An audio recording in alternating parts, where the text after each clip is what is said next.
Now, I just want to say one thing as I start the debate. Most unfortunately, there were some PMO officials who said, as we put out the story today, they said you're getting ahead of yourself. This was the language which was used, which I don't think was appropriate.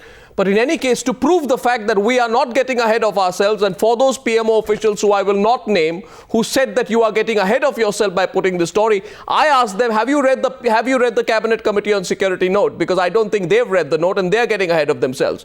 This note says very clearly, and the last line says, we are not drawing this inference. This note says, 4.7, it is proposed to sign the preliminary contract prior to the visit of the Prime Minister to the USA in end September. Given the paucity of time, approval of the Atomic Energy Commission cannot be sought. Instead, approval of the CCS is solicited directly. This inference that this is being pushed through to link it to the Prime Minister's visit is on note of a Cabinet Committee on Security note. And therefore, for those PMO officials who I will not name once again, who said we were getting ahead of ourselves, I think they're getting ahead of themselves. That's just on record. And I'm not revealing the name here tonight. Now, on the Newshour Debate this evening, Sanjay Jha of the Congress Party, Nirmala Sitharaman of the BJP, Kumar Ketkar making a comeback on the Newshour tonight after a long time. Welcome back, G. Balachandran. He's completely pro the nuclear deal, but I'm sure he'll find fault with the process being followed tonight. D. Raja and TSR Subramaniam are also with us today. D. Raja is sitting there with Dr. A. Gopalakrishnan in our studios in Tiruvananthapuram. G. Soundarajan is an environmentalist and anti-nuke activist. Thank you very much. Ladies and gentlemen, TSR Subramaniam, to you first. Who's getting ahead of themselves in your view? Well, Arnab, it's ironic that this week we heard that the Fukushima tragedy has been highly underestimated. Its effect will be there for 20 more years. And Japan is closing all its reactors. And the same week we are hearing the news that we are in great hurry. We have consistently held the view that we should have an independent regulator. Absolutely. Even the dependent regulator is being bypassed. And thirdly, we heard today the rep of Westinghouse today on TV. I don't know on your channel or some other channel. He was quite clear. He says, to hell with your law. Yeah. We are a private company. We cannot bind ourselves to any kind of liability. I don't know why we are going. I don't know why if this is the condition, why are we committing contempt of our law? Why are we committing contempt of our parliament? And one last point. Why this great hurry for gifts? I remember long back when our Nawabs used to go and meet the emperor, Badshah. Yeah. They would take huge gifts in their hand. With them, yeah. Last week G20 in Petersburg. Most people in India don't know we have surrendered a huge position on fluorocarbons, on HFCs. 6 ministries in Delhi have opposed it. Our Prime Minister and Montague have gone and signed it. So this is the second gift.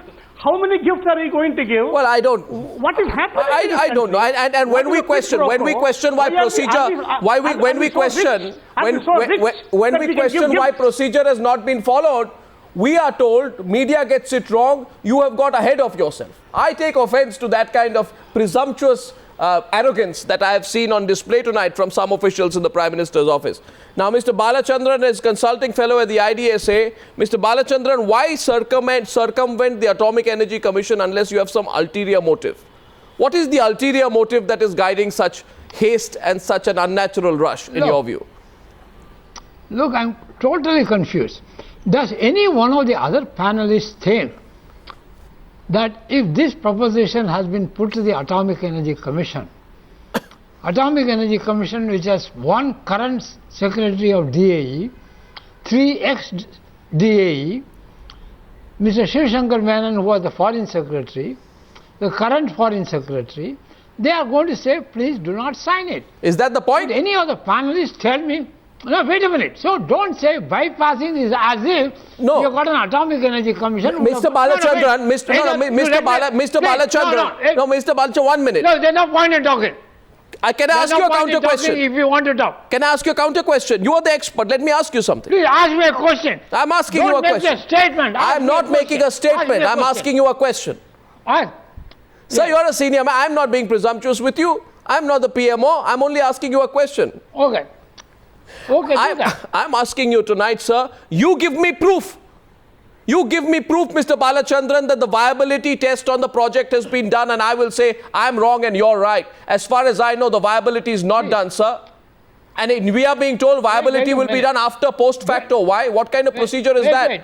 Why was such a procedure invented? Do you want me to answer you, or you want to keep on talking? Answer me, sir, and then we'll get the others. The viability of a nuclear reactor is not under question. The economics of the viability of the nuclear plant can be done only after a deal has been signed. What are you saying? And the price has been negotiated. Wait, look. Do you want me to answer, or do you want to keep on talking? Now, does anyone on the panelists say that without knowing what is the cost of the reactor, they will be able to do a viability test? Mr. Gopalakrishnan, ask him. What are you saying, sir? Sir, viability test. Sir, the viability, the complete viability analysis of the project has not been done. Mr. Gopalakrishnan doesn't agree with you. He's raised his hand. I'm going across to Thiruvananthapuram to Mr. Gopalakrishnan. Tell me what viability analysis? Sir, viability analysis? Sir, the complete viability analysis of the project which has not been done and which is now being rushed through. Mr. Gopalakrishnan is responding to you. Come on, sir. Mr. Gopalakrishnan. Dr. Gopalakrishnan, sorry. Mr. Balachandran, please listen. Viability can be done. It doesn't have to be done after negotiations, etc. That's not correct. You know, I have in my hand last 10 AP 1000 at what price they have offered it and what was negotiated price at the end of it. So the information of that kind is available in the literature. And this is recent, 2010-11 numbers I'm saying. And this, so our number may be slightly different, but it is not going to be drastically different. In my opinion, the question, the viability question also is this relatively a safe enough reactor for us? Is this relatively environmentally acceptable reactor? We don't know. All these are also part of the these are all also part of viability question. Plus, no, Mr. Balachandran doesn't think so. Mr. Balachandran doesn't think so. He thinks it's only economic. Go there and sign. Mr. Balachandran doesn't think so. He thinks it's only economic. He doesn't think it's got to do anything with safety. Look, I'll tell you. Let me add one more thing. How we are going to construct. Don't say, well, you know what I think. I know what I think. I know what you think. I heard what you said. Let's not talk about what the other thinks. But I heard what you said, sir. I heard what you said. You said the viability is only an economic viability. But Dr. Balachandran, no. Dr. Balachandran, that's. I asked you what viability. I am telling you that in my limited understanding, when you test viability, you are testing whether it's going to be safe from the human, demographic, population and environmental point of view, which is why I say that the Prime Minister cannot sign off on something and then say, let's get the viability done post facto. So it's not done. Let's get another perspective on this. Let's get Kumar Ketkar in. Is this a sellout? I don't think it is a sellout. You don't think it's a sellout? I don't think it is a sellout. Sorry. In atomic energy establishment and in nuclear establishment in India, there have always been two or more than two groups, and some were opposed to the Indo-US deal itself. And some were also opposed to the Jaitapur project. I am not taking on that side. But the point is, Atomic Energy Commission itself is divided. There is an internecine war that is going on in Who cares about that? Who cares about that? That's why there is. Who cares? Is that the issue here? Is that the issue here? That is what brings the issue to the surface. That's not the issue here. How is it? What are you suggesting? What are you suggesting? Viability cost is what are you suggesting that interested parties have given us this note? Are you suggesting that, Mr. Kumar Ketkar? I'm not interested in knowing whether the interested parties gave you the note or not. But the question is whether it is illegal, immoral, illegitimate. It is not. You're making it illegitimate to ask questions about it. You can definitely take your position to the United States and discuss it. Yeah, go ahead. Go ahead, Dr. Gopalakrishnan. Mr. Kedkar, I think now I think the point is, for this huge amount of money, tremendous amount of capital expenditure that we incur, we have alternate means of getting power, not necessarily from Westinghouse reactors. We can also think in terms of, if you are so enamored with nuclear today, you can even think in terms of our PHWRs. It will buy much more power. So I think the viability question would mean not unilaterally just looking at the economics of this, but for this amount of taxpayer money, is it possible today in the time of money crunch, should we be spending this? And one has to make a justifiable case.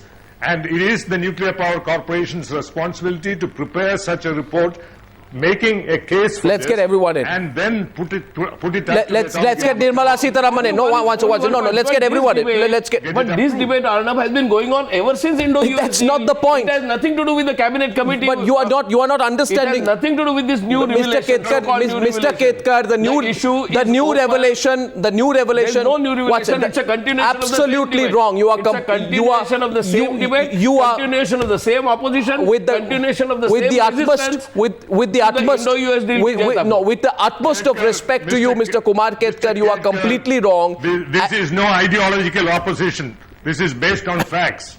D. Raja, let's get the politicians into the panel. D. Raja, those, what do you think comes out as a fact out of this Cabinet Committee on Security note? What is it that you infer from it? My point is that government is not honest and straightforward on the entire nuclear policy issue. It is our experience. Left parties were supporting the UPA 1 government, and the entire nuclear deal was discussed in number of meetings. Finally, the government said, allow the government to go to International Atomic Energy Commission as member of that body, but we will not commit anything, we will come back, and if there is opposition, we will not sign any deal. But before any meeting, when we were in the midst of discussion, Prime Minister on his way to Tokyo announced that government would sign 1, 2, 3 agreement. We found it was so dishonest on the part of government, and it was a breach of trust on the part of government. That is why the left parties had to withdraw on that crucial issue. And now there is a cabinet note, it is in public domain, and there is no liability assessment, it is all known to everybody, but government is willing to amend the Civilian Liability Act and dilute certain provisions in order to please the US administration. Why do they want to please America? What is this eagerness? What is this eagerness to please America all about, Sanjay Jha? Let's get you in before we get Nirmala Sitharaman. Let's get a fact right. You are so eager to please America. This report, this cabinet note I have, acknowledges that a viability analysis for a nuclear project has not been completed. So what does that mean? The basic criteria has not been fulfilled. Then on what basis is the Cabinet Committee on Security going to evaluate the project? Your basic scientific criteria has not been fulfilled. That means only on the basis of the fact that the Prime Minister of India wants to make Uncle Sam happy. That's inference. Well, of course not. That's not inference. That's not deductive. It's the only fact, and it's written out here. 1 second. Tell me, Sanjay Jha, how ethical is it for your Prime Minister and our Prime Minister to go and get a sign-off on a deal which does not have a viability test done? That also in a post-Fukushima world. No, we either discuss ethics, energy or economics. We are discussing everything. Cannot mix up ethics, energy and economics all in one. This situation has got everything mixed up. Sanjay Jha, why this eagerness to please America? Well, let me answer your question, Arnab. Just give me a couple of minutes. Point number one, I think I was reading a lot of reports earlier in the day that the Prime Minister and the Indian government is actually trying to attract US capital into India.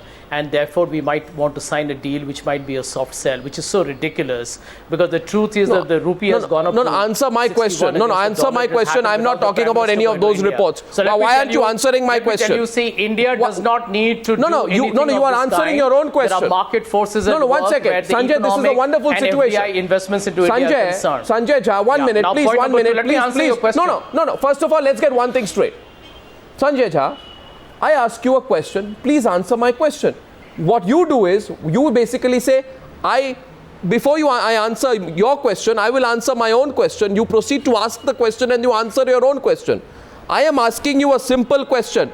Does your cabinet committee of security have a single iota of information on the viability of the project?